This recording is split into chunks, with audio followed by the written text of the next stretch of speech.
Praise the Lord. एक बार फिर से आप सभी का स्वागत है हमारे इस ऑनलाइन सर्विस में, और हम सब बहुत ही आनंदित हैं कि आप हमारे साथ जुड़ रहे हैं। और मैं प्रभु का धन्यवाद करती हूँ विशेष करके इस सुंदर अवसर के लिए कि एक बार फिर से हम एकत्रित हैं यहाँ पर और प्रभु की स्तुति और आराधना कर सकते हैं। आप हमारे साथ ऑनलाइन वर्चुअली प्रभु की आराधना कर सकते हैं। क्यों ना हम थोड़ा समय प्रभु की आराधना में, स्तुति में व्यतीत करें। आइए हम आज की सभा को प्रार्थना के साथ प्रारंभ करें। हम अब सब अपनी आँखों को बंद करें, सरों को झुकाएं और प्रार्थना करें। परमेश्वर पिता, एक बार फिर से आपके चरणों में आते प्रभु, आपका धन्यवाद करते पिता आज के इस दिन के लिए। प्रभु, हमें से हर एक को प्रभु जी आपने जीवन दिया पिता। प्रभु जी, आपने हमें ये अवसर दिया प्रभु कि हम आपकी स्तुति और आराधना कर सकते पिता। प्रभु, हम आपका धन्यवाद करते प्रभु जी। आज प्रभु हमारे हृदय आभार से भरे हुए हैं प्रभु जी कि प्रभु हम आज जीवित पाए जाते पिता। प्रभु जी, मैं प्रार्थना करती विशेष करके प्रभु हर एक व्यक्ति के लिए जो हमारे साथ इस ऑनलाइन सर्विस में जुड़ रहे हैं प्रभु, आप उनमें से हर एक को प्रभु नाम बनाम आशीषित कीजिए प्रभु जी। उनमें से हर एक जन को प्रभु जी बहुत आयत से आप आशीषित कीजिए प्रभु जी। प्रभु, मैं विशेष करके प्रार्थना करती प्रभु आज की इस सभा के लिए प्रभु, जबकि हम ऑनलाइन प्रभु आपकी स्तुति आराधना करते प्रभु, वचनों में से सुनते प्रभु जी, आप हम में से हर एक के हृदय को स्पर्श कीजिएगा पिता। प्रभु, हर एक बात के लिए आपका धन्यवाद करती प्रभु। मैं आपका धन्यवाद करती प्रभु, आपने हमारी प्रार्थना को सुना प्रभु। यीशु के नाम से इस छोटी सी विनती को मांगती हूँ, आमीन।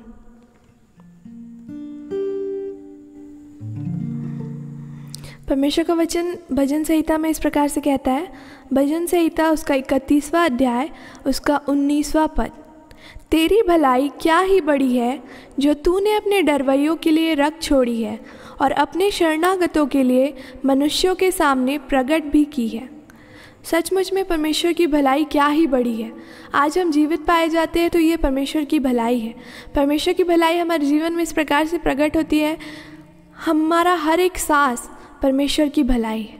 तो क्यों ना हम अपनी हर एक सांस से, हर एक बल से, हर रीति से प्रभु की स्तुति और आराधना करें। प्रभु को धन्यवाद दे कि उसने हमें जीवन दिया है। क्यों ना हम थोड़ा कुछ समय प्रभु की स्तुति और आराधना में व्यतीत करें। आइए हम प्रभु की स्तुति करें।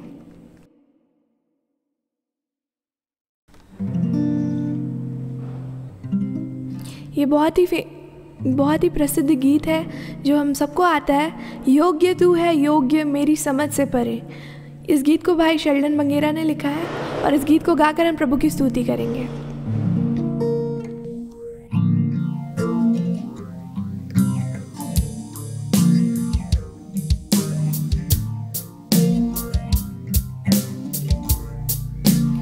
योग्य तू है योग्य मेरी समझ से परे, अंदाजा नहीं मुझे तेरी महिमा कैसी है। मैं ना बतला पाऊँ कितना गहरा तेरा प्रेम। कानों ने सुना था प्रभु, अब देखा आँखों ने। तू है योग्य, तू है योग्य, तू है योग्य, तू है योग्य,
प्रेज द लॉर्ड। आप सबको जय मसीह की। परमेश्वर का धन्यवाद हो कि परमेश्वर के अनुग्रह से हम एक और नए दिन में प्रवेश कर सके और एक बार फिर से परमेश्वर के वचन को पढ़ सकते हैं, परमेश्वर के वचन को सुन सकते हैं। और मैं आप सबका स्वागत करता हूं और आपसे निवेदन करता हूं कि आप मेरे साथ प्रचार में बने रहें और एक गंभीर विद्यार्थी के समान या एक विश्वासी व्यक्ति के समान परमेश्वर के वचन को बड़े धीरज के साथ, गंभीरता के साथ हम पढ़ें, सुने और जो कुछ प्रभु का आत्मा हमसे बातचीत करता है, इन वचनों को लेकर हम आगे बढ़ें। आज इस सुबह के समय में मैं परमेश्वर का धन्यवाद देता हूं और आज मैं आपके सामने परमेश्वर के वचन से, परमेश्वर के वचन के एक भाग से आपको कुछ बातें बताना चाहता हूं। नए नियम के अंदर में 2 तिमोथी की पत्री, उसका 3 अध्याय, उसका 1 से 5 पद से मैं आज आपको कुछ बातें बताऊंगा।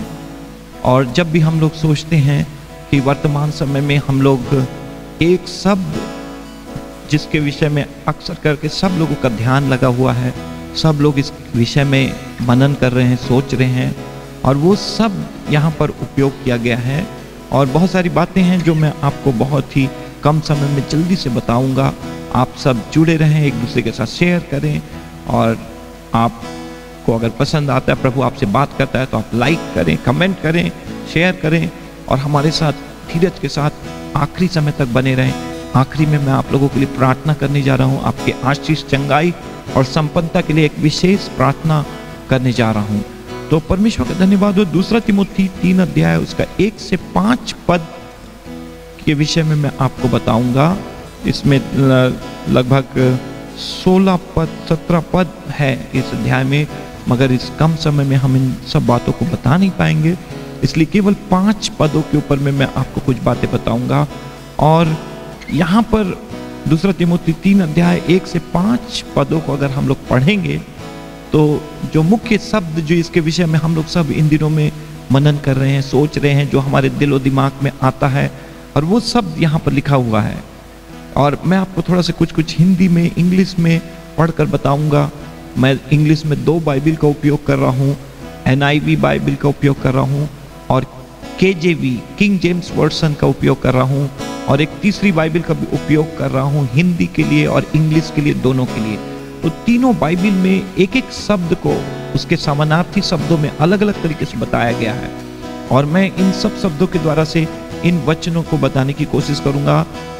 2 तिमोथी 3 अध्याय, उसका 1 से 5 पद में कम से कम 18-19 नकारात्मक बातें यहाँ पर लिखी हुई हैं जो हम देखने जा रहे हैं, पढ़ने जा रहे हैं। और उसके पहले हम सब को एक शब्द जो हमें हर समय इन दिनों में, जिसके ऊपर में हम लोग सोच रहे हैं, वो शब्द यहाँ पर लिखा है और वो शब्द है लास्ट, LAST, लास्ट।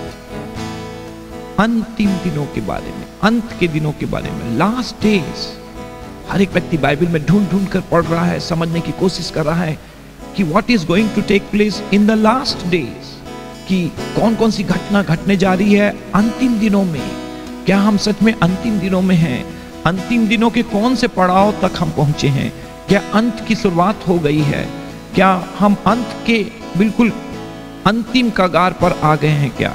तो एक शब्द लगातार हम सबको चुनौती देता है, वो है लास्ट, अंत। लास्ट दिन के बारे में क्या है, अंतिम दिनों के बारे में क्या है?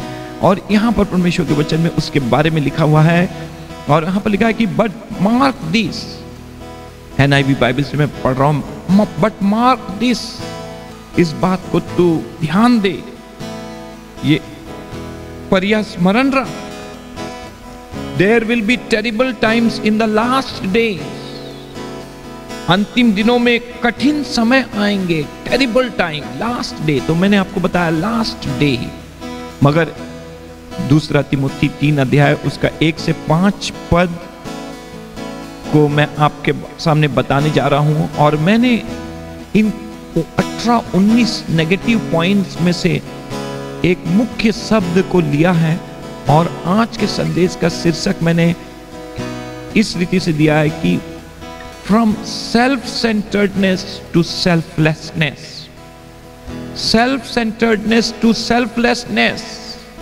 स्व केंद्रित जीवन से स्वार्थहीनता की ओर, स्व केंद्रित जीवन से स्वार्थहीनता की ओर, from self centredness to selflessness.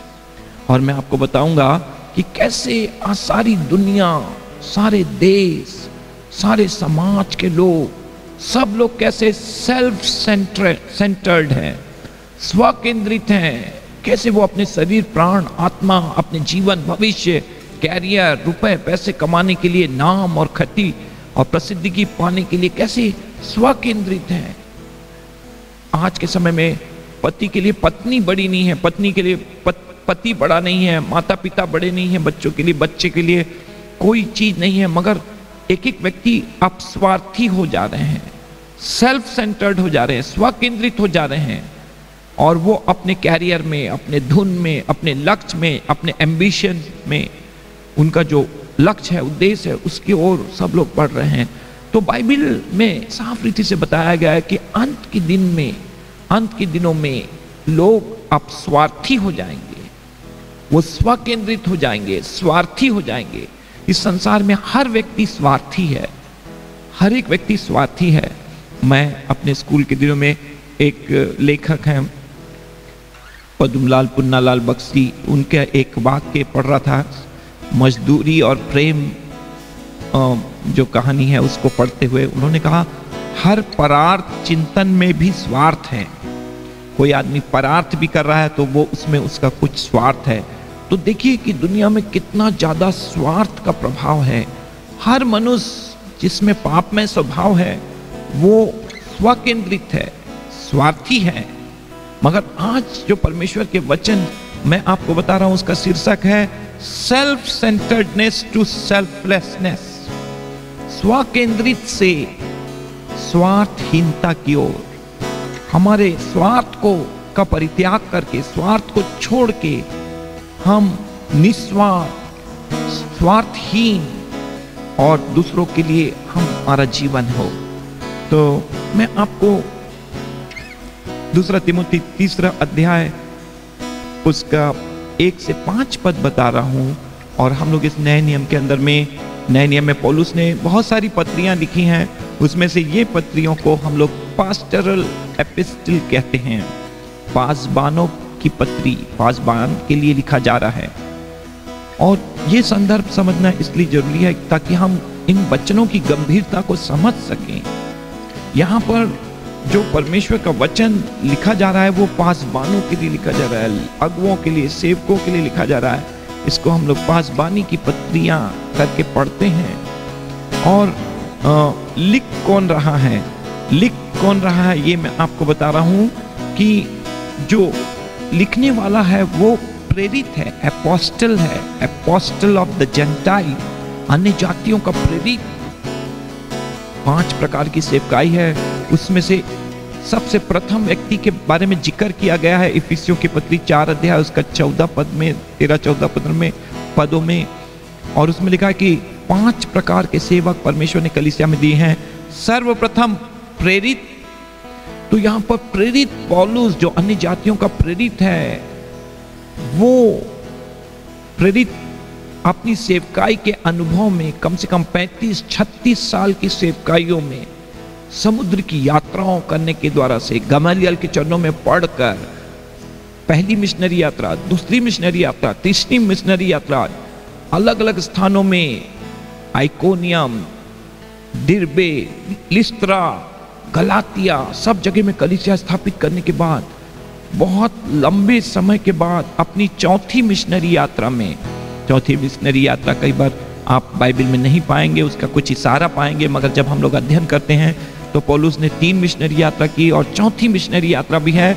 और ये पत्री लिखे जाने का जो समय काल है वो डेट है 66 टू 67 AD, 66 से 77 AD के समय में, जब पौलुस रोम के बंदीगृह से छुड़ा लिया गया था, जहां वो हाउस अरेस्ट, किराए के घर में रह के, प्रेतों के काम 28 अध्याय में जो किराए का घर लेकर वो होम अरेस्ट था, हाउस अरेस्ट था, होम क्वारंटाइन था, वो वहां से छूट गया था। और चौथी यात्रा में जब वो फिर से, ऐसा बताते हैं विद्वान लोग कि जब वो स्पेन, और रोम और उन सब जगह में जब वो जाकर चौथी मिशनरी यात्रा में जा रहा था, उस समय एक बहुत ही अनुभवी तजुर्बेदार प्रेरित 35-36 साल की सेवकाई को करने के बाद जो अनुभव को लेकर एक जवान पासबान, एक प्रेरित एक जवान पासबान को ये पत्री लिख रहा है। और वो जवान पासबान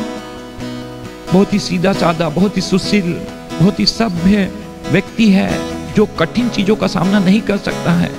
और उस पासबान का नाम है तिमोथी। तिमोथी को ये पत्री लिख रहा है और ये पत्री लिखकर बहुत ही महत्वपूर्ण निर्देश दे रहा है, भविष्य की बातें बता रहा है, अंतिम दिनों के बारे में बातें बता रहा है और बहुत ही खास बातों को एक अनुभवी तजुर्बेदार व्यक्ति प्रेरित पौलुस तिमोथीस को लिख रहा है। पौलुस और तिमोथीस का जो संबंध था वो एक बाप और बेटे का संबंध था, फादर एंड सन रिलेशनशिप। पौलुस कहता था कि ये मेरा आत्मिक पुत्र है, ये मेरे द्वारा प्रभु में आया है, सेवकाई में आया है और ये जो कुछ मैं स्थापित कर रहा हूं, मेरी विरासत को मेरे जाने के बाद संभालने वाला कौन है?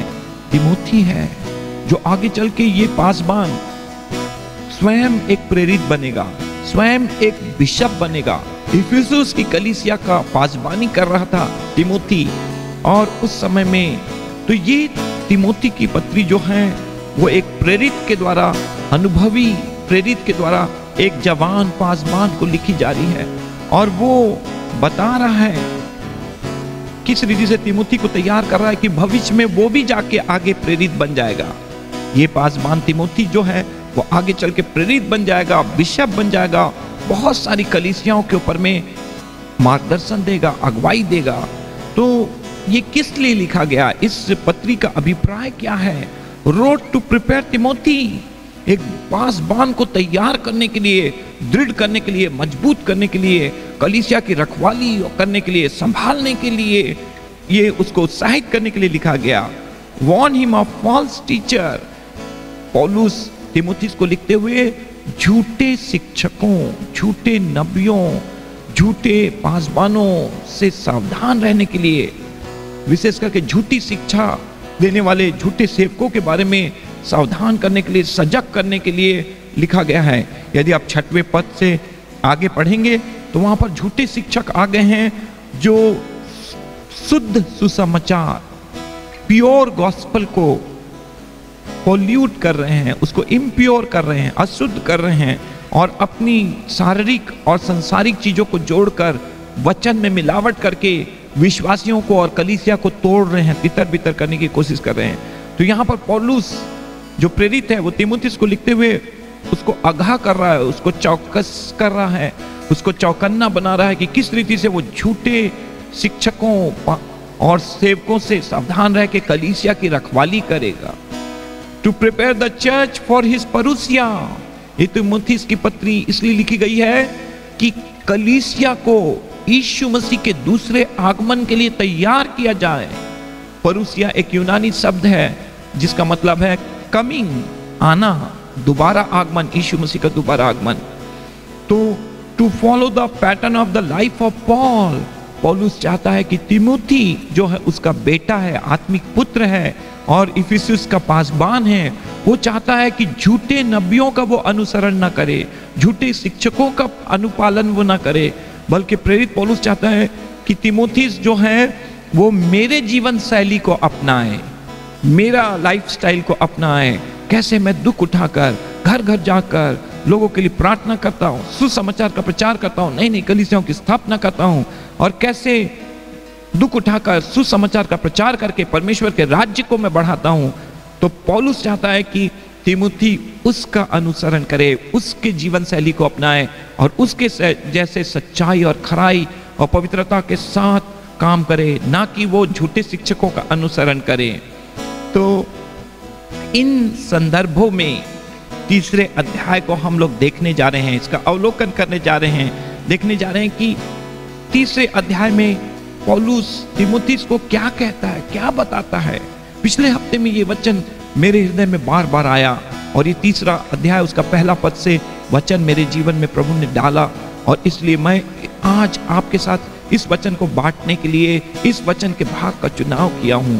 और पहले पद से हम लोग देखेंगे कि कैसे प्रेरित पौलुस अंत के दिनों के बारे में बता रहा है।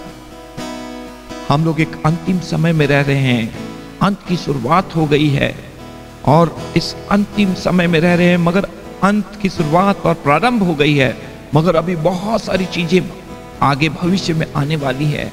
और प्रेरित पौलुस ने इतने हजारों साल पहले, आज हम 2020 में पाए जाते हैं और ये पहली शताब्दी में ये पत्री लिखी गई है। 66-67 AD में,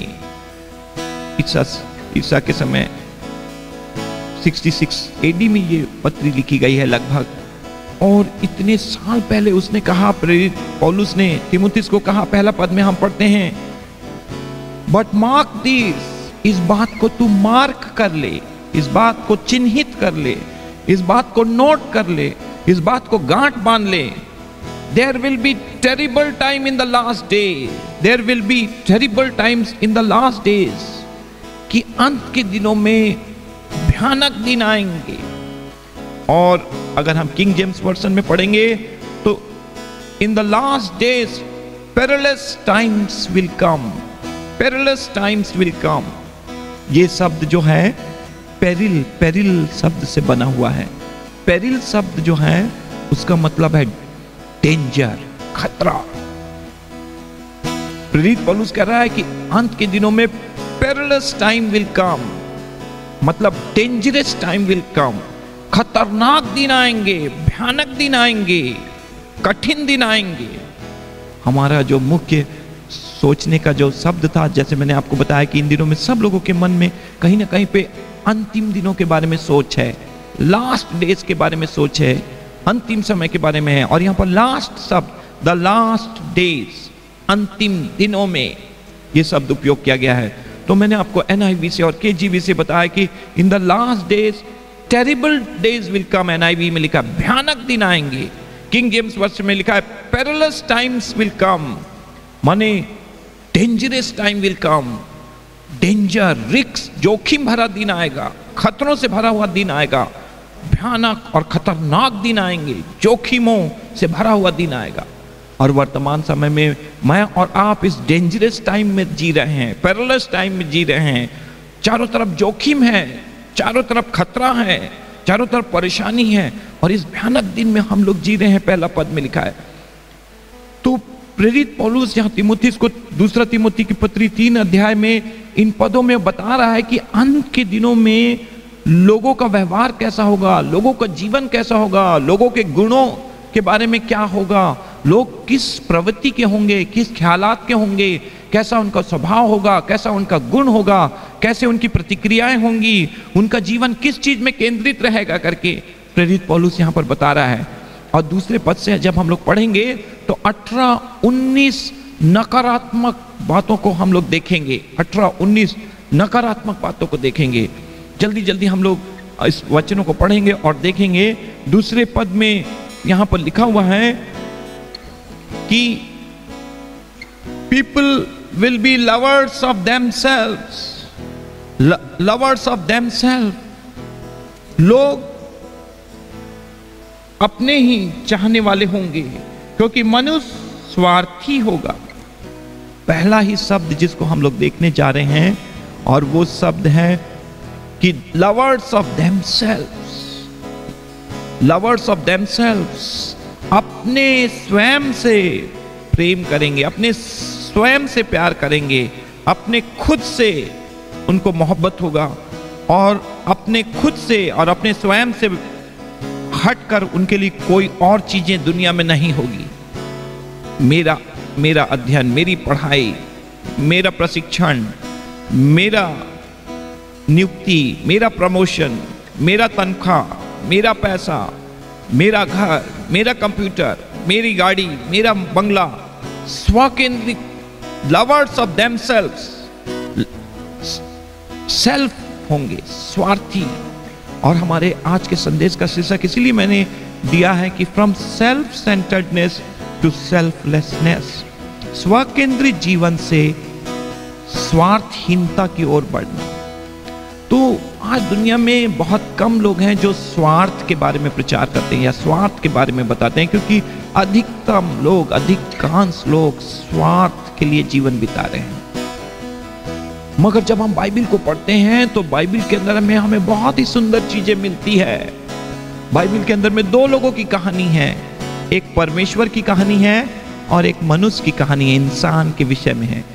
परमेश्वर और इंसान दो चरित्र हैं, दो लोग हैं बाइबिल के अंदर में, और दोनों में मनुष्य पाप में गिर जाने के कारण से पाप का स्वभाव है, स्वार्थी स्वभाव है, अपस्वार्थी स्वभाव है, वो स्वकेंद्रित हो गया है। मगर परमेश्वर युगानुयुग एक सा है, वो ना बदलने वाला है। आदिकाल से अनंत काल तक परमेश्वर सेल्फलेस है, स्वार्थहीन है। परमेश्वर को किसी स्वार्थ की आवश्यकता नहीं है। इसलिए स्वार्थ के बारे में हम देख रहे हैं, दूसरा पद में ही लिखा है कि they will be lovers of themself, lovers of money, रुपए पैसों का लालच होगा, अपने आप को प्यार करने वाले होंगे, स्वकेंद्रित होंगे। तो यहां पर हम यीशु मसीह के बारे में, परमेश्वर के बारे में देख रहे हैं। मनुष्य का स्वभाव तो ऐसा है, मनुष्य का आचरण तो ऐसा है, मगर परमेश्वर के विषय में क्या लिखा है? इस दुनिया में केवल परमेश्वर है जो स्वार्थहीन है। Jesus is the best and the perfect example of selflessness. यीशु मसीह सबसे उत्तम और सबसे सिद्ध उदाहरण है स्वार्थहीनता का। यीशु मसीह में कुछ भी स्वार्थ नहीं था। यीशु मसीह निस्वार्थ थे और उन्होंने अपना सब कुछ मेरे लिए और आपके लिए दे दिया, सारे संसार में मानव जाति के लिए दे दिया। तो यीशु मसीह स्वार्थहीन है, वो सेल्फलेस है, उनके अंदर में कोई अहम नहीं है, कोई अपना निजी स्वार्थ नहीं है, वो हम सब के लिए अपना सब कुछ दे दिए। Selflessness is the hallmark of Christian life and ministry. निस्वार्थपन जो है, स्वार्थहीनता जो है, वो मसीही जीवन और मसीही सेवकाई का एक मुख्य हॉलमार्क है, एक मुख्य पहचान है, एक मुख्य बात है कि एक सच्चा मसीह, एक सच्चा सेवक अपने जीवन में स्वार्थहीन जीवन जीता है। वो दूसरों के लिए जीता है, लोगों के लिए जीता है, कलीसिया के लिए जीता है, परमेश्वर के राज्य के लिए जीता है। और वो प्रेरित पौलुस के समान अपना सब कुछ छोड़ के, त्याग और बलिदान करके, कष्ट उठा के, अपने स्वयं के कामों को अपने हाथों से करके वो प्रभु के राज्य को बढ़ाने के लिए जीवन व्यतीत कर रहा है। Qualities of A Christian leader is selflessness. मसीही अगुओं का एक मुख्य गुण है कि वो स्वार्थहीन है, स्वार्थहीनता का जीवन बिता रहे हैं, वो अपने स्वार्थ के लिए नहीं जी रहे हैं। सच्चे सेवक जो यीशु मसीह के पद चिन्हों पे चल रहे हैं, जो यीशु मसीह का अनुपालन कर रहे हैं, अनुकरण कर रहे हैं, जो यीशु मसीह परमेश्वर के जैसे जीवन बिता रहे हैं, वो स्वार्थहीन है, वो अपने स्वार्थ के लिए जीवन व्यतीत नहीं करते हैं। Selflessness is the attribute of God. स्वार्थहीनता परमेश्वर का गुण है, परमेश्वर का चरित्र है, परमेश्वर का स्वभाव है। God is the giver of all things. परमेश्वर सबको सब कुछ देने वाला परमेश्वर है। वो हमसे कुछ नहीं चाहता है। क्या हम उसको दे सकते हैं? क्या हम उसको चढ़ा सकते हैं? कौन सा बलिदान दे सकते हैं? और क्या हम दशमांश दे सकते हैं या क्या दे सकते हैं? सब कुछ हम उसके द्वारा प्राप्त करते हैं और उसके आज्ञा के अनुसार जो उसका भाग है, केवल हम उसका भाग ही लौटा रहे हैं। अपने पिता से लेके हम अपने पिता को ही दे रहे हैं। हमारे द्वारा कोई निर्मित या कमाया हुआ या अर्जित किया हुआ कोई भी चीज नहीं है। God is the giver of all things. परमेश्वर इस संसार में सब कुछ देने वाला दाता है, वो देने वाला है।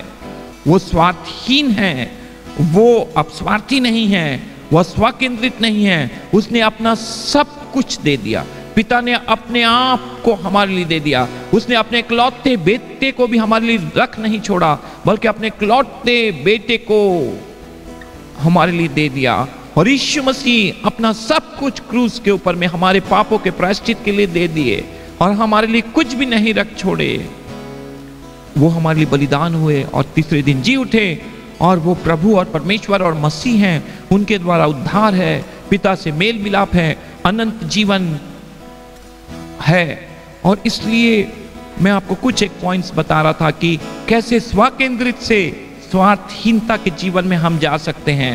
इसलिए केवल इस वर्तमान दिनों में, अंतिम दिनों में, प्रेरित पौलुस यहाँ पर लिखते हुए तीमुथियुस को, कलीसिया के लोगों को लिखते हुए कह रहा है कि याद रख कि अंत के दिनों में लोग स्वकेंद्रित होंगे, लवर्स ऑफ देमसेल्व्स, अपने आप से ही केवल प्रेम करेंगे, अपने शरीर का बहुत ख्याल करेंगे, जिम में जाएंगे, ब्यूटी पार्लर जाएंगे और विटामिन और मिनरल्स एंड न्यूट्रिशंस और नेचुरल थिंग खाएंगे, अपने बहुत देखभाल करेंगे, अपने आप को सुंदर और भला चंगा और अच्छा तंदुरुस्त रखेंगे, और वो अपने आप को हर समय ऊंचा और अव्वल रखने की कोशिश करेंगे।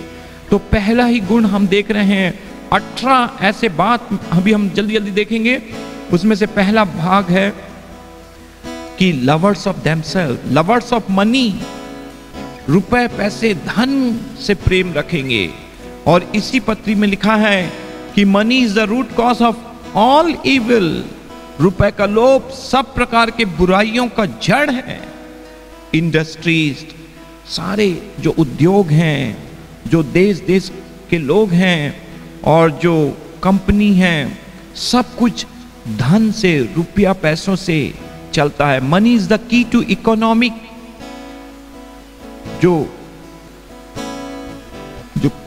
कुंजी है, जो पूंजी है, जैसे हिंदी शब्द उपयोग कर रहा हूं, पूंजी जो है वो उद्योग की कुंजी है, अर्थव्यवस्था अर्थशास्त्र की कुंजी है। उसमें पूंजी, रुपए पैसे धन की आवश्यकता होती है। इसी से पूरा देश, दुनिया, समाज, संस्था सब कुछ चलती है।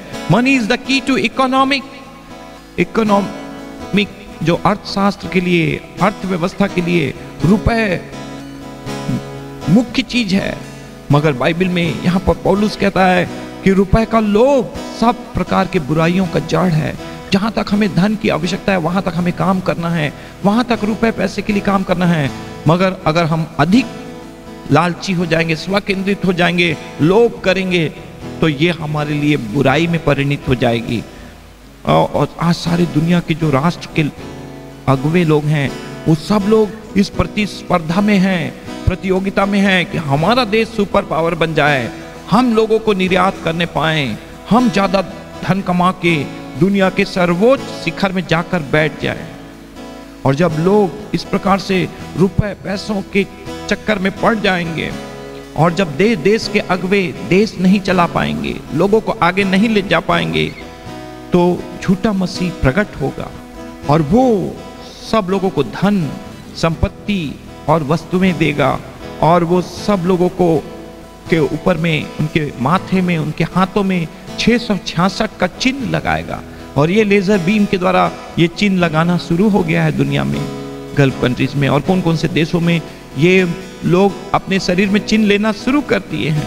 और वो सारे दुनिया में झूठा मसीह अपने इस अंक के द्वारा, 666 के छाप के द्वारा, मुहर के द्वारा सारे दुनिया को चलाएगा। क्योंकि जब लोग अपने अपने देश को चलाते चलाते पस्त हो जाएंगे, वो उसके सामने घुटने टेक देंगे, और रुपए पैसे के द्वारा से, धन संपत्ति के द्वारा से वो सारी दुनिया को एक करके राज करेगा। दूसरे पॉइंट को हम लोग देखेंगे जल्दी से।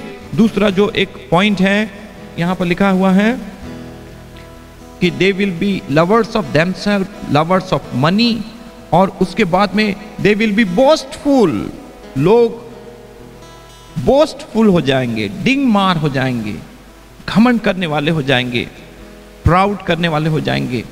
तो इन दिनों में हर कोई अपना अपना बातों को बता रहा है, अपनी अपनी उपलब्धियां गिना रहा है, और कई तरीके से लोग डिंग मार हो गए हैं, बोस्टफुल हो गए हैं। तो अंतिम दिनों में हम चिन्ह देख रहे हैं कि देश देश के लोग कैसे डिंग मार रहे हैं कि हम यहाँ पहुँच गए हैं, हम ऐसा कर सकते हैं, हम वैसा कर सकते हैं। और कई तरीके से लोग बोस्ट कर रहे हैं, अपने बारे में अभिमान कर रहे हैं, घमंड कर रहे हैं। ये बोस्टफुलनेस, प्राउड, अभिमानी लोग हो जाएंगे। क्या हो जाएंगे? अंत के दिनों में लोग अभिमानी हो जाएंगे, डिंग मार हो जाएंगे। और दूसरा शब्द हम लोग देखेंगे, दे विल बी एब्यूसिव, वो एब्यूज करने लगेंगे और वो अपमानजनक बातें बोलेंगे, निंदक हो जाएंगे, निंदा करने वाले हो जाएंगे। और एब्यूसिव शब्द का जो अर्थ अगर हम लोग देखेंगे तो एक्सट्रीमली ऑफेंसिव एंड इंसल्टिंग, वो ज्यादा से ज्यादा क्या हो जाएंगे, अभिमानी हो जाएंगे।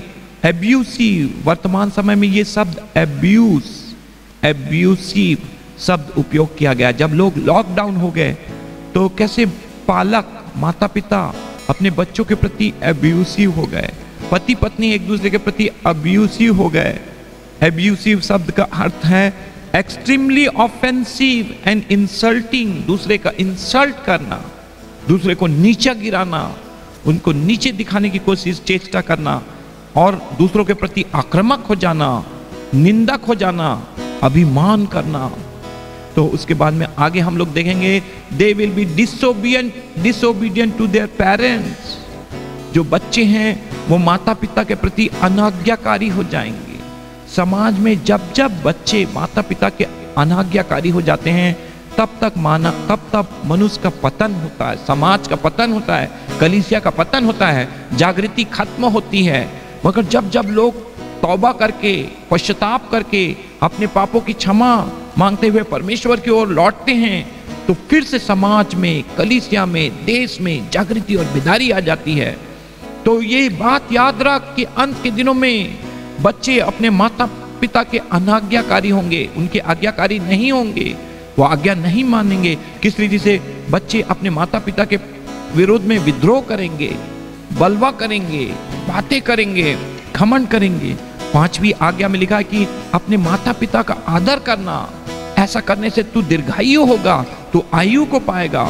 और प्रेरित पौलुस ने इफिसियों में बताया कि माता पिता और लोगों का भी दायित्व है कि वो अपने बच्चों को रिश्त ना दिलाएं, उन्हें क्रोधित ना करें, उन्हें परेशान ना करें, उन्हें तंगा ना दें कि वो क्रोध और विरोध में अपने माता पिता के विरुद्ध में विद्रोह कर सकें, बलवा कर सकें। बल्कि माता पिता भी प्रेम और परमेश्वर के आत्मिक वातावरण में, परमेश्वर की आज्ञा में अपने बच्चों का लालन पालन करें।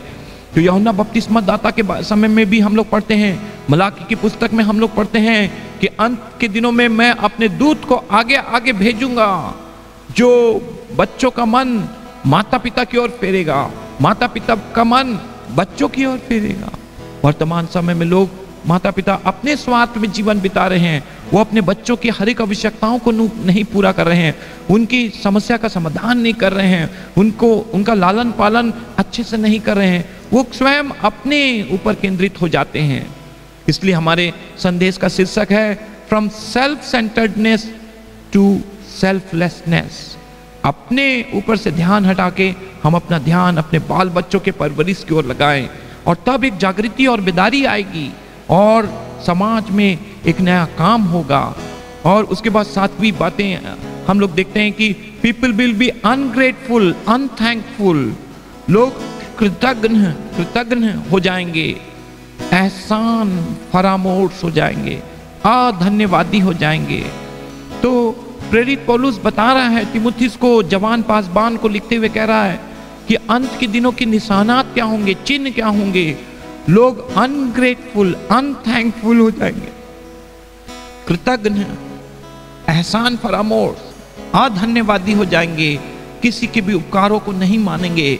वो इसलिए भजनकार 103 में कहता है, उसके किसी भी उपकारों को ना भूलना, बल्कि शरीर, प्राण और आत्मा में होकर उसको धन्य कहना। हे मेरे मन, उसको धन्य कह, जो कुछ मुझ में है, शरीर, प्राण, आत्मा में होकर उसके पवित्र नाम को धन्य कह।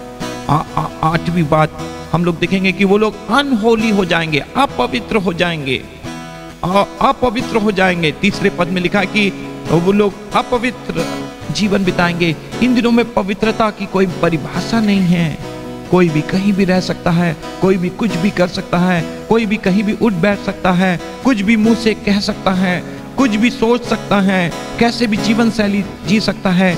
नैतिकता का पतन हो गया है, पवित्रता का पतन हो गया है। मगर परमेश्वर के वचन में चलने वाले लोगों को पवित्र जीवन में, परमेश्वर की पवित्रता में निरंतर बढ़ते जाना है। पवित्र बनो, क्योंकि तुम्हारा बुलाने वाला पवित्र है, परमेश्वर पवित्र है। एक एट्रीब्यूट है परमेश्वर का, वो है holy. Our God is holy.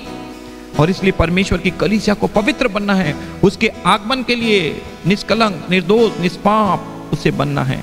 और उसके बाद में हम लोग देखते हैं कि अंत के दिनों में people will be without natural affection, without love. King James version में लिखा विदाउट नेचुरल अफेक्शन। लोगों के अंदर स्वाभाविक प्रेम चला जाएगा। एक दूसरे के लिए माता पिता का बच्चों के प्रति प्रेम होता है, बच्चों को अपने माता पिता से प्रेम होता है, पति पत्नी के बीच में प्रेम होता है, रिश्तेदारों के बीच में प्रेम होता है, कलीसिया के सदस्यों का एक दूसरे से प्रेम होता है। हम अपने पालकों को, अपने शिक्षकों को, अपने बड़े अगुओं को, सबको हम प्रेम करने वाले हैं। मगर अंत के दिनों में एक चीज होगा, people will be without natural affection, without love. लोगों के अंदर से प्रेम चला जाएगा, स्नेह चला जाएगा, किसी को किसी के लिए मोहब्बत नहीं है, प्रेम नहीं है। और लोग दया रहित, माया रहित हो जाएंगे। कोई भी दया, कोमलता, करुणा और किसी भी प्रकार की ऐसे स्वभाव नहीं होंगे, और वो लोग दया रहित, माया रहित हो जाएंगे। और 10वें बातों को हम लोग देखते हैं कि पीपल विल बी अनफॉरगिविंग, लोग क्षमा रहित हो जाएंगे। ट्रूज breaker, ट्रूज breaker, king James version में एक शब्द उपयोग किया गया है, ट्रूज ब्रेकर्स। और इसका मतलब होता है कि वन हु वायलेट्स ए ट्रूज। इसका मतलब होता है कि कोई व्यक्ति वाचा को तोड़ता है।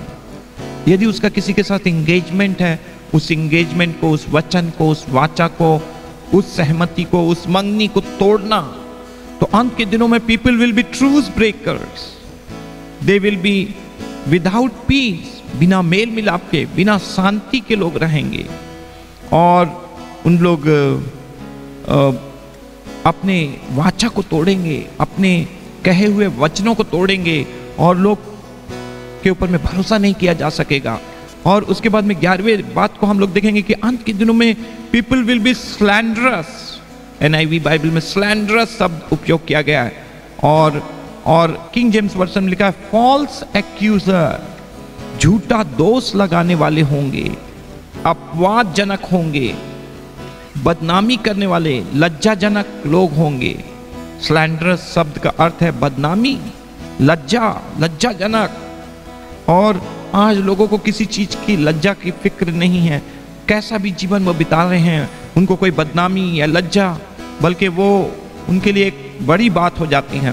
तो स्लैंडरस, फॉल्स एक्यूजर, दोष लगाने वाले हो जाएंगे लोग अंत के दिनों में। विदाउट सेल्फ कंट्रोल, लोग असंयमी हो जाएंगे। किंग जेम्स वर्जन में लिखा है इनकॉन्टिनेंट, लैकिंग सेल्फ रिस्ट्रेन, अनकंट्रोल्ड। अपने ऊपर में वो कुछ भी अनुशासन नहीं लगाएंगे, अपने आप को सेल्फ रिस्ट्रेन नहीं कर पाएंगे, अपने आप को किसी भी गलत काम के लिए रोकते नहीं हैं, और अनकंट्रोल्ड हैं। उनके ऊपर में, उनको अपने जीवन में कोई नियंत्रण नहीं है, और वो अनियंत्रित हो जाएंगे। तो ये सब अंत के दिनों में लोगों की बारे में बता रहा है प्रेरित पौलुस। इफिसुस के कलीसिया में तीमुथियुस को लिखते हुए कह रहा है कि तू एक सशक्त, मजबूत पासबान होकर कलीसिया और कलीसिया के लोगों की रखवाली कर, और इस बात को जान कि अंत के दिनों में लोग अनकंट्रोल हो जाएंगे। वर्तमान समय में कई प्रकार से लोग अनकंट्रोल हो रहे हैं और कई कामों को कर रहे हैं। और 13वीं बात को हम लोग देखेंगे, fierce, they will be fierce, brutal, unmerciful हो जाएंगे। लोग क्या हो जाएंगे? ब्रूटल, ब्रूटली, दर्दनाक तरीके से, कठोरता से, निठोरता से, निठुर, कठोर, अनमर्सीफुल, बिना किसी दया के होंगे, बिना किसी माया के होंगे। और लोगों के अंदर शैतान और दुष्टात्मा ऐसे काम कर रहे हैं। लोग पाप, बुराई, गलत झूठी शिक्षाओं में जाकर निष्ठुर हो जा रहे हैं, कठोर हो जा रहे हैं, बहुत ही डरावने और भयानक हो जा रहे हैं। वो अपने बच्चों को मार के फेंक दे रहे हैं, वो किसी की हत्या कर दे रहे हैं, और पति पत्नी एक दूसरे पर भरोसा नहीं कर पा रहे हैं, और परिवार ठीक रीति से चल नहीं पा रहा है। तो 14 बात जो है, despisers of those that are good. King James version में लिखा है कि वो लोग जो भले लोगों को तुच्छ जानेंगे, अच्छे लोगों को, भले लोगों को, कलीसिया के लोगों को लोग तुच्छ जानते हैं। आज संसार में झूठे प्रचारक, झूठे नबी, झूठे काम करने, वचन के विरोध में काम करने वाले जो लोग हैं, कल्टिक लोग और कई एक लोग हैं, वो कलीसिया और कलीसिया के लोगों को हंस रहे हैं, कलीसिया और कलीसिया के लोगों को तुच्छ जान रहे हैं। वो घर घर में जाकर घुस रहे हैं और झूठी शिक्षा, गलत बातों को बाइबल से तोड़ मरोड़ के इधर उधर बता रहे हैं और वो गलत शिक्षाओं को दे रहे हैं। Not lovers of the good. अंत के दिनों का चिन्ह यह है कि अच्छी चीजें लोगों को पसंद नहीं आएंगी, अच्छी चीजों के चाहने वाले नहीं होंगे, अच्छी चीजों को पसंद करने वाले भले चीजों को पसंद करेंगे नहीं। NIV बाइबल में लिखा है not lovers of the good, अच्छी चीजों को वो पसंद नहीं करेंगे। विदाउट काइंडनेस, बिना किसी दया के रहेंगे, भले के बैरी होंगे। तो अंत के दिनों में यहाँ पर 1 अध्याय से 5 पद तक हम लोग देख रहे हैं, तीसरा अध्याय उसका 1 से 5 पद में, दूसरे पद से हम लोग देख रहे हैं दूसरे पद में, और ये वचन तीसरे पद में लिखा हुआ है कि वो भले के बैरी होंगे, बल्कि भला चीज उनको पसंद नहीं है, गुड चीज, अच्छी चीजें पसंद नहीं है। मगर बाइबल में लिखा है कि God is good all the time, परमेश्वर हर समय भला है। गॉड्स पीपल आर गुड, परमेश्वर के लोग, कलीसिया के लोग, प्रभु के सेवक लोग, दे आर गुड पीपल, भले लोग हैं।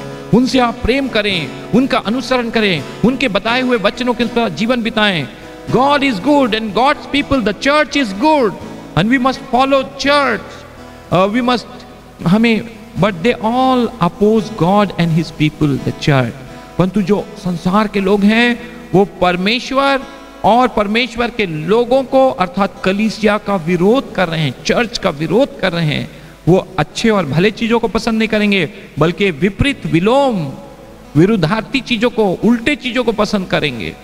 और हम लोग देखेंगे कि कैसे चौथी बात जो चौथे पद में लिखा है, 15वां जो बात है वो people will B treacherous, traitors. तो लिखा है कि ट्रेचरस होंगे और ट्रेटर्स होंगे। ये ट्रेचरस या ट्रेटर का अर्थ है विश्वासघाती। पीपल विल बी ट्रेटर्स, विश्वासघाती होंगे। और अगर मैं हिंदी में ये शब्द बोलने के लिए मुझे हिम्मत नहीं होता, मगर ये मैं पढ़ रहा था तो ये मेरे को ये शब्द मिला कि people will B treacherous, traitors माने नमक हराम, उर्दू शब्द है, बेवफा। ऐसे ऐसे शब्द हैं। तो अंत के दिनों में लोग बेवफा होंगे, रिश्तों के प्रति, कामों के प्रति, एक दूसरे के प्रति वो स्वकेंद्रित होंगे, सेल्फ सेंटर्ड रहेंगे, सेल्फलेस नहीं होंगे, और वो एक दूसरे के प्रति बेवफा हैं। नमक हराम करके शब्द मैं पढ़ रहा था, और जब मैं पढ़ रहा था तो डिक्शनरी में ये शब्द मुझे मिला। ये शब्द बोलने के लिए मुझे हिम्मत जुटाना पड़ता है, क्योंकि प्रभु के लोग कोई भी शब्द का उपयोग नहीं करते हैं, मगर फिर भी मैंने आपको सिखाने या बताने के लिए ये शब्द उपयोग किया। लोग विश्वासघाती होंगे, किसी के ऊपर में भी विश्वास नहीं किया जा सकेगा। लोग बेईमान होंगे, ईमानदार नहीं होंगे। फॉल्स टीचर्स, फॉल्स डॉक्ट्रिन, इस समय में झूठे शिक्षक लोग निकले हुए हैं। झूठी शिक्षा घर घर जाकर वो दे रहे हैं, और लोग प्रभु के विश्वास से हट के पीछे हट जा रहे हैं, प्रभु के सच्चे प्रेम को छोड़कर झूठी शिक्षा की ओर चले जा रहे हैं। और ऐसे लोग ट्रेचरस हैं, ऐसे लोग ट्रेटर्स हैं, ऐसे लोग विश्वासघाती हैं। हमको प्रभु के वचन में बने रहना है, शिक्षा में बने रहना है, कलीसिया में बने रहना है, प्रेरितों और पासवानों की शिक्षा में और संगति में, प्रार्थना में बने रहना है और लौलीन रहना है। और हम लोग पढ़ते हैं अगला जो 16वां जो बात है, people will B rash, Heidi, people will B rash, Heidi, stubborn. ये सारे शब्द उपयोग किए गए हैं। चौथे पद में हम लोग पढ़ते हैं people will B reckless, reckless और रैश, हेडी होंगे, स्टबॉर्न होंगे, ढीठ होंगे। रैश का मतलब है without careful, without any consideration of the consequences. लोग परिणाम को बिना सोचे समझे, परिणाम के बिना सोचे समझे काम करेंगे, और वो ढीठ होंगे, हटी होंगे, जानबूझकर काम करेंगे, और वो परिणाम के बारे में बिल्कुल भी सावधान नहीं रहेंगे, असावधानी से काम करेंगे। अंत के दिनों का निशाना 17वीं बात है conceited, high minded. People will B conceited, high minded, और इसका मतलब होता है excessively proud of one self, अत्यधिक अपने बारे में घमंड करना, अपने विषय में घमंड करना। और ये व्यर्थ है, वेन है, व्यर्थ बातें हैं। हम लोगों को प्रभु के लिए हलीम और नम्र और दीन बनना है। और मगर लोग अपने आप को high minded, conceited, puffed up, फूल जाएंगे, फूल जाना, घमंडी हो जाना, ये सब शब्दों का अर्थ है पफ्ड अप, फूल जाना, घमंडी हो जाना, अपने आप को अधिक समझना। और 8वीं बात हम लोग देखेंगे, people will be lovers of pleasures more than lovers of God. लोग सुख विलास के चाहने वाले होंगे, परमेश्वर के नहीं। परमेश्वर के बजाय, परमेश्वर के बनिस्बत वो सुख विलास को चाहने पाएंगे। आज लोग सुख विलास की वस्तुएं ढूंढते चले जा रहे हैं, आविष्कार करते जा रहे हैं, और पूरे समय उनको सुख विलास और संसारिक भौतिक मटेरियलिस्टिक थिंग्स की तरफ ध्यान है। हम बड़ा बंगला लेना चाहते हैं, बड़ी गाड़ी लेना चाहते हैं, हम और ये लेना चाहते हैं, हम वो लेना चाहते हैं, सुख विलास। तो people will be lovers of pleasure, सब प्रकार के शरीर सुख, नैन सुख, संसारिक सुख, गाड़ी मोटर, हर चीजों का सुख की ओर ढूंढ रहे हैं और परमेश्वर से प्रेम नहीं कर रहे हैं। और सबसे पहली और बड़ी आज्ञा है कि तू अपने प्रभु परमेश्वर से पूरे शक्ति से, पूरे सामर्थ्य से, पूरे बुद्धि से, पूरे ज्ञान से प्रेम कर। यही मनुष्य का परम कर्तव्य है। मगर यहाँ पर लोग क्या कर रहे हैं कि परमेश्वर से अधिक संसारिक भोग विलास की वस्तुओं की ओर है। ये सारी चीजें बताती है कि मनुष्य स्व केंद्रित है, स्वार्थी है, अपस्वार्थी है। वो अपना जीवन स्वार्थ में व्यतीत कर रहा है और वो परमेश्वर के लिए निस्वार्थ जीवन व्यतीत नहीं कर रहा है। और 5वें पद में लिखा है कि they will have the form of godliness. लोग भक्ति का भेष पहने हुए हैं, धारण किए हुए हैं, बट डिनाइंग इट्स पावर, परंतु परमेश्वर के सामर्थ का इनकार कर रहे हैं।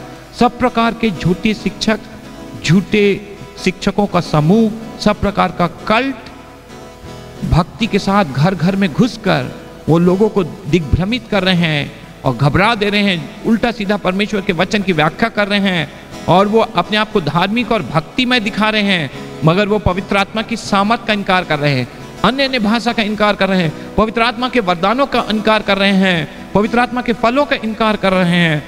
तो अंत के दिनों में तीमुथियुस इस बात को याद रख कि लोग भक्ति का भेष धारण करेंगे मगर परमेश्वर की सामर्थ को, पवित्र आत्मा के अभिषेक और सामर्थ को नहीं मानेंगे। ये ठीक मुझे याद दिलाता है कि किस रीति से एक भेड़िया जो है भेड़ों का के बीच में भेड़ का भेष धारण करके आ गया था। वो भेड़िया नहीं था, अंदर से वो खतरनाक एक भेड़िया था, मगर वो भेड़ का भेष धारण करके आ गया। इस अंत के दिनों में आप आत्मिक और अनात्मिक, संसारिक और आत्मिक लोगों में फर्क नहीं समझ पाएंगे। लोग भक्ति का भेष धर के आएंगे, बाइबल पकड़ के, परमेश्वर का वचन लेके आपके घरों में चुपके से दबे पांव घुस जाएंगे। नीचे के पद में लिखा हुआ 6वें पद में, और वो आपको इधर उधर भटका देंगे।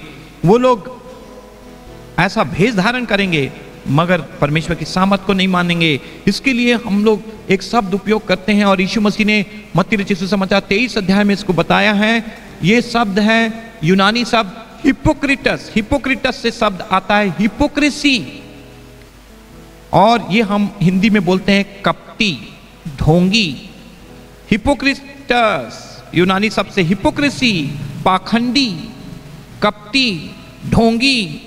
ये लोग, इस शब्द का अर्थ होता है कि एक व्यक्ति जो नहीं है वो एक्ट कर रहा है, वो ऐसा दिखा रहा है, उसका काम जो है वो बाहर से कुछ अलग दिखाई दे रहा है, मगर वास्तव में वो वैसा व्यक्ति नहीं है। वो अंदर से कुछ है, बाहर से कुछ है। उसके वचनों और उसके कार्यों में मेल नहीं है। The words and action doesn't match, they differ. Last days Many will come in the form of godliness। अंत के दिनों में बहुत से कल्टिक लोग ऐसे रूप धारण करके हमारे बीच में आएंगे, और इसलिए वर्तमान समय में हमको सावधान रहना है। इस अंत के दिनों में अपने जीवन और विश्वास की रखवाली करना है, और हमको लगातार प्रार्थना में बने रहना है, विश्वासियों की संगति में बने रहना है। We cannot exist independently। हम अकेले में निवास करके बच नहीं पाएंगे। हम अगर डाली अगर दाखलता से अलग कर दी जाए तो वो नाश हो जाएगी। इसलिए हमको कलीसिया से, संगति से, प्रभु के लोगों से जुड़ कर रहना है। Keep reminding ourselves with this words of God, wait for his appearing. इन वचनों के द्वारा हम अपने जीवन को स्मरण दिलाते रहें और उसके दूसरे आमद का बाट जोते रहें, उसके आगमन का बाट जोते रहें। Be aware of the false teachers and their cultic church. झूठे शिक्षकों और उनके झूठी कलीसिया से बहुत ही सावधान रहें, सजग रहें, उनसे दूर रहें। Be rooted in the word of God. परमेश्वर के वचन को अपने हृदय में अधिकाई से बसने दें और परमेश्वर के वचन में जड़ पकड़ते जाएं और परमेश्वर के वचन में बढ़ते जाएं। तो मैं आपको दूसरा तिमुथी की पत्री उसका 3 अध्याय उसका 1 पद से 5वां पद मैंने आपको बताया है और उसके 6वें पद से मैं आपको बता नहीं पाऊंगा, मगर उसके 6वें पद में लिखा है कि they are the kind who worm their ways in homes and gain control over weak willed women. 6वां पद का कुछ बातें मैं आपको बताऊंगा कि एक शब्द उपयोग किया गया है किंग जेम्स वर्जन में, silly women, weak willed women. NIV में लिखा है कि कमजोर इच्छा शक्ति की महिला, सिली वुमेन। तो झूठे शिक्षक लोग घरों में दबे पांव घुस जा रहे हैं और वो कमजोर महिलाओं को पकड़ रहे हैं, सिली। और सिली शब्द का मैं हिंदी में शब्द ढूंढ रहा था, तो सिली के लिए शब्द है छिछोरी। 6वें पद में हिंदी में हमारे बाइबल में लिखा है कि ये झूठे शिक्षक छिछोरी महिलाओं के बीच में घुस जाते हैं, कलीसिया में, घरों में, और इन छिछोरी स्त्रियों को बहका देते हैं, भटका देते हैं। तो छिछोरा जो शब्द है इसका अर्थ है शो ऑफ करना, दिखावा करना, आडंबर करना, अपने आप को ऐसे दिखाने का प्रतीत करना। नॉट बीइंग सीरियस, अपने जीवन में गंभीर नहीं होना। इन दिनों में छिछोरा शब्द आप लोगों के लिए बहुत ही जाना पहचाना है, बहुत सारे लोग जानते होंगे कि छिछोरा शब्द क्या है। और हमारे बाइबल में इतने हजारों साल पहले छिछोरी महिलाओं के बारे में, स्त्रियों के बारे में लिखा है। छिछोरा मतलब मूर्खतापूर्ण, flippant, having a nude attitude, एक नग्न एक विचारधारा छिछोरा शब्द का अर्थ है, छिछोरी शब्द का अर्थ है। और इंग्लिश में उसको सिली वुमेन, NIV बाइबल में वीक विल्ड वुमेन के बारे में लिखा है। तो ये आगे के पदों को अगर हम लोग पढ़ेंगे तो यहाँ छिछोरी महिलाओं के बारे में दिया है कि कैसे ये झूठे नबी लोग घुसकर उनको प्रभु के प्रेम से अलग करके उनको प्रभु पाप और बुराई और सांसारिकता और शारीरिक बातों में डाल देते हैं। तो वर्तमान समय में हम लोग आज देख रहे थे कि अंत के दिनों में कैसे कैसे चीजें होंगी। आप पूरे हफ्ते भर 1 पद से 5वें पद और 6वें पद को, बल्कि पूरे 17 पद को आप पढ़ सकते हैं और मनन कर सकते हैं और इन वचनों के बारे में देखें कि अंत के दिनों में ये सारे 18 पॉइंट हमें दिए गए हैं। इन 18 पॉइंट से अपने चारों ओर के समाज को, चारों ओर की दुनिया को, चारों ओर लोगों के स्वभाव को अवलोकन करिए, मूल्यांकन करिए, देखिए कि कैसे इन बातों से, परमेश्वर के वचन से लोगों का जीवन दिखाई दे रहा है, प्रकट हो रहा है, मिल रहा है। और इन सब बातों को देखकर हम अपने स्वयं के जीवन में सजग और जागृत होकर अपने आप को तैयार करके और प्रभु के आगमन के लिए अपने आप को तैयार रखें और जीवन में, मसीह जीवन और आत्मिक जीवन में बढ़ते चले जाएं। तो परमेश्वर आपको इन वचनों के द्वारा आशीष दे, प्रभु आपको आशीष दे। आइए हम प्रार्थना करेंगे और अपने जीवन को समर्पित करेंगे। पिता परमेश्वर, इन वचनों को और अधिक पढ़ने के लिए, मनन, चिंतन और अध्ययन करने के लिए, ध्यान करने के लिए आप हमारी सहायता कीजिए। ये अंतिम दिनों के चिन्ह के रूप में प्रेरित पौलुस ने हजारों साल पहले तीमुथियुस को, कलीसिया को, इफिसुस की कलीसिया को लिखकर बता दिया। प्रभु आप हमारी सहायता कर कि जब हम इस अंत के दिनों में रह रहे हैं, इन सब बातों से बचकर आत्मिक बातों में बढ़ते चले जाएं। बच्चे, बड़े, बुजुर्ग, जवान, सबको बड़ी बरकत दे। हर एक के लिए शारीरिक, मानसिक, आत्मिक, आर्थिक, व्यवसायिक, शैक्षणिक, हर एक प्रकार के आशीषों की घोषणा यीशु के नाम से करता हूं।